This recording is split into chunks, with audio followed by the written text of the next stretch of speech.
اعوذ باللہ من الشیطان الرجیم، بسم اللہ الرحمن الرحیم۔ وقت حاکم نور الدین زنگی۔ نور الدین زنگی کا معمول تھا کہ وہ روزانہ رات کو لوگوں کے مسائل جاننے کے لیے بیس بدل کر نکلتا تھا۔ ایک رات وہ حسب معمول بیس بدل کر نکلا تو اس کے ہمراہ ایک جان نثار غلام تھا جس نے ہاتھ میں شمع تھام رکھی تھی۔ گشت کے دوران انہوں نے دیکھا کہ ایک طالب علم پڑھائی میں اس انداز سے مصروف تھا کہ جب بھی اسے کتاب پڑھنے کی ضرورت پڑتی وہ سامنے ایک دکان میں جلتی ہوئی چراغ کے پاس جا کر کتاب پڑھتا اور پھر اپنی جگہ پر آ کر اسے یاد کرتا۔ سلطان نے اسی وقت اپنے غلام ملازم کو حکم دیا کہ وہ اپنی شمع اس طالب علم کو دے اور سلطان خود اندھیرے میں واپس محل لوٹ آیا۔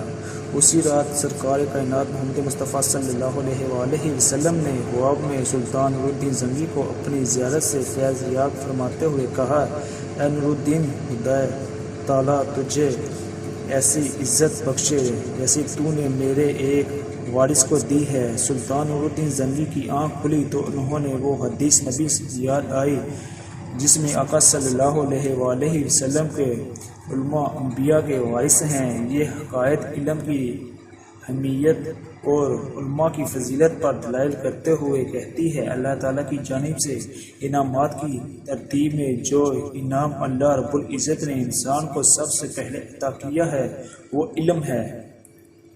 انسان اور دیگر مخلوقات میں صرف علم کا فرق ہے۔ یہی وجہ ہے کہ عالم کی فضیلت بیان کرتے ہوئے سید العالمین محمد مصطفیٰ صلی اللہ علیہ وآلہ وسلم فرماتے ہیں کہ ایک عالم شخص شیطان پر 1000 عبادت گزاروں سے زیادہ سخت تر ہے، اور عالم کو دیگر لوگوں پر ایسی فضیلت ہے جیسے 14ویں رات کے چاند کو تمام ستاروں پر، کیونکہ علماء انبیاء کی ورثہ ہیں اور انبیاء کی وراثت درم دینار نہیں بلکہ علم ہے۔ علم حاصل کرنا چاہیے۔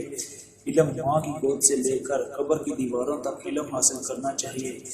عالم اور عام انسان میں یہی فرق ہے کہ عالم کے پاس علم ہے اور عام انسان کے پاس کچھ نہیں ہے۔ علم حاصل کرو۔